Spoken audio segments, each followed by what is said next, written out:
Newsflash, another scandal involved the Catholic Church.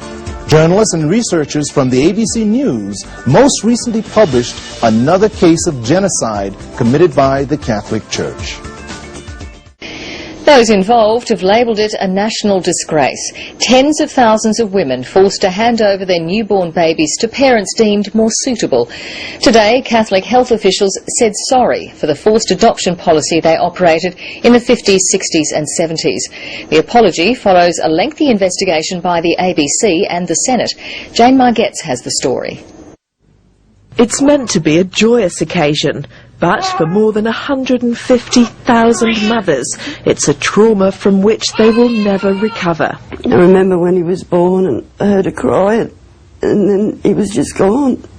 This woman, who only wishes to be known as Margaret, was drugged and persuaded to give up her son at a Catholic-run hospital in Newcastle in 1975.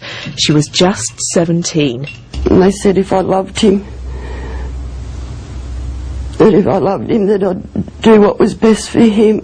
Lily Arthur had a similar experience in Sydney. I was put on a sideways running position with a leg in a stirrup, and my other leg pulled behind me and my face pushed into the mattress. Still under the influence of drugs, the women were coerced into signing adoption papers. It basically put women into a stupor for days, even after they left the hospital. I was still in the stupor for at least 2 or 3 days. Many never saw their children again. Now, in some cases 60 years later, Catholic Health Australia has decided it's time to apologise. Today we recognise those practices caused ongoing pain and suffering to mothers, to children and to families. And to those people, we say sorry. But the apology has done little to heal the wounds of the past. They had no right to take our babies. They had no right. Nothing makes up for what they took. The Catholic Church has offered to provide support for the women affected in the form of counselling and help accessing their medical records. But the women say they won't rest until the individuals responsible are prosecuted. They have no right to offer women an apology without giving them justice first. I'd like to see them face criminal charges for theft. They stole our babies. Several decades on, it's a wish that may never be granted.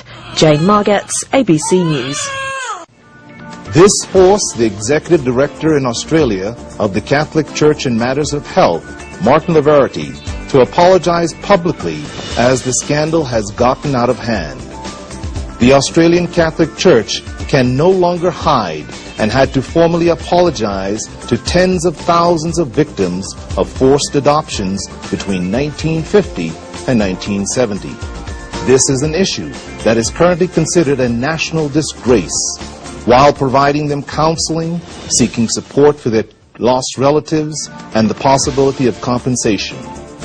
Adoptions, estimated at more than 250,000, often occurred against the will of mothers who sign under duress or under the influence of sedatives. The scandals of this corrupt organization do not cease, but they cannot hide all the crimes they have committed for centuries.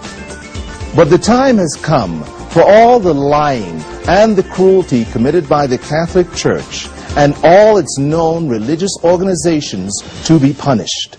Follow us with more breaking news. Blessed.